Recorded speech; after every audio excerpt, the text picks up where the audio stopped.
តាថ្ងៃនេះនាំពុកម៉ែបងប្អូនទៅមើលទេសភាពនៅតាមមាត់ទន្លេ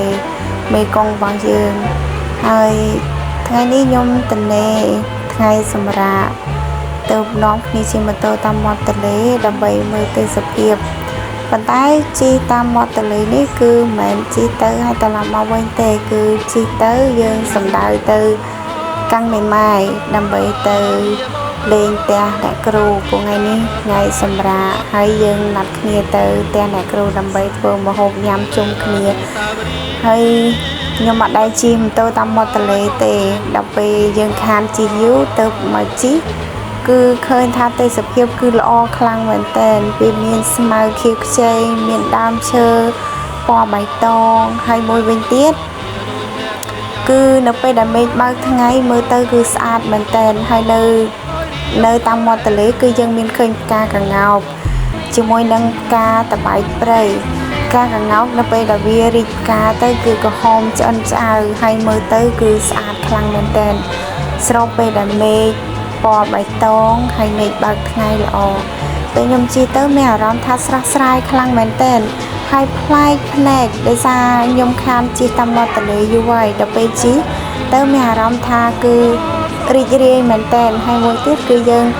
បានប៉ះខ្យល់បរិសុទ្ធខ្យល់ត្រជាក់មកហើយខ្ញុំជិះម៉ូតូគឺខ្ញុំមិនបានពាក់មួកទេដោយសារខ្ញុំអត់មានមួកអញ្ចឹងទៅគ្រាន់តែយកអាវដែលមានមួកពាក់ទៅប៉ុន្តែគឺអត់ក្តៅទេពុកម៉ែបងប្អូនត្រជាក់ស្រួលមែនតើហើយពេលដែលខ្ញុំជិះគឺអំឡុងម៉ោង8កន្លះជិត9ពុកម៉ែបងប្អូនហើយដល់ពេលជិះបានឃើញអញ្ចឹងគឺសប្បាយមែនតើហ្មងពួកយើងបានឃើញទេសភាពយើងបានប៉ះខ្យល់ធម្មជាតិពួកជាទូទៅពេលខ្ញុំ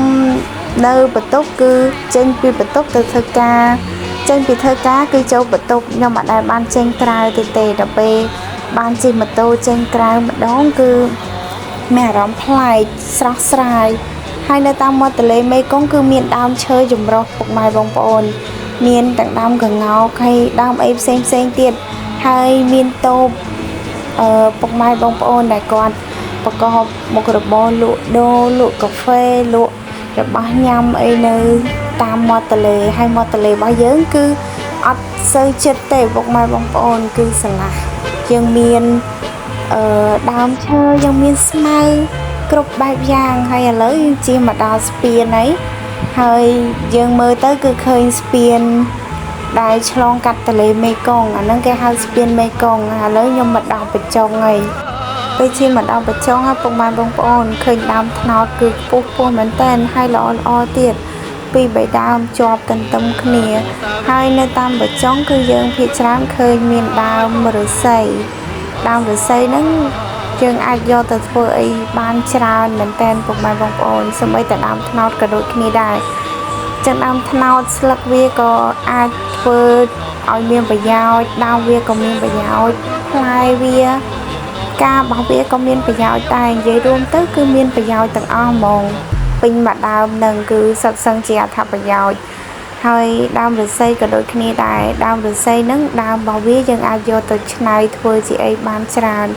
ហើយឥឡូវខ្ញុំមកដល់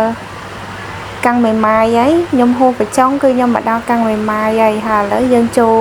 ដល់ស្ពាននេះខ្ញុំមិនដឹងថាគេហៅស្ពានអីទេពុកម៉ែបងប្អូនព្រោះខ្ញុំអត់សូវស្គាល់ប៉ុន្មានទេពុកម៉ែបងប្អូននិយាយរួមទៅត្បិតតែថាមិននៅខេត្តប្រហែលឆ្នាំហើយបើសួរថាឲ្យខ្ញុំស្គាល់គ្រប់កន្លែងខ្ញុំគឺអត់ស្គាល់ទេសុំចាញ់គេឲ្យពុកម៉ែបងប្អូនដូចជានៅកន្លែងដែលគេឧស្សាហ៍ថតរូបតិចទៀតគឺទៅដល់ហើយកន្លែងគេថតរូបដែលមានស្មៅពណ៌បៃតងខៀវខ្ចីហើយយើងអាចមើលថ្ងៃលិចបានហើយបើមើលតាមស្ថានភាពតាមមាត់ទន្លេនៅខាងកាំងមេម៉ាយគឺយើងឃើញតូបប្រជាពលរដ្ឋឬក៏ពុកម៉ែបងប្អូនប្រកបមុខរបរលក់ដូរច្រើនហើយមួយទៀតគឺយើងឃើញផ្ទះពួកគាត់ហើយបើកលេចទៅមើលម្ដងទៀតគឺយើងឃើញសវោដើមឈើពុកម៉ែបងប្អូនគឺមកផ្ទះគឺមានដើមឈើមិនថាដើមស្វាយមិនថាដើមដូងសឹងតែថាគ្រប់ផ្ទះពុកម៉ែបងប្អូនហើយអត់មានខ្វះសម្បីតែមួយហើយ ពេលដែលយើងជីហើយយើងមើលឃើញរៀងប្រៃប៉ុន្តែមិនមែនទេពុកម៉ែបងប្អូនពេលយើងឃើញជាក់ស្ដែងគឺស្រឡះមែនតែនស្រឡះល្អហើយឥឡូវយើងមកដល់ស្ពានទី2ស្ពានទី2នេះក៏ខ្ញុំអត់ដឹងថាស្ពាននឹងឈ្មោះអីដែរពុកម៉ែបងប្អូនអើយហើយខ្ញុំជីពីក្រោយគេនាំជីទៅណាគឺខ្ញុំទៅនឹងដែរហើយបើសិនជាដល់កន្លែងគេឈប់កន្លែងណាខ្ញុំឈប់កន្លែងនឹងដែរហ្មងហើយបងដែលឌុបខ្ញុំហ្នឹងគាត់ស្គាល់ច្រើនដោយសារផ្ទះគាត់គឺនៅកោះសំពាយចឹងទៅគាត់ជីតាមផ្លូវហ្នឹងសឹងតែរាល់ថ្ងៃហើយពុកម៉ែបងប្អូនតែខ្ញុំអត់បានសួរគាត់ថាស្ពានហ្នឹងគេហៅស្ពានអីទេពុកម៉ែបងប្អូនមករវល់ទៅជិះម៉ូតូហើយក៏ខ្ញុំរវល់ទៅថតបងប្អូននេះជាកន្លែងដែលគេឧស្សាហ៍មកមើលថ្ងៃលិចហើយកន្លែងដែលគេថតរូបស្អាតមែនទែននៅពេលល្ងាច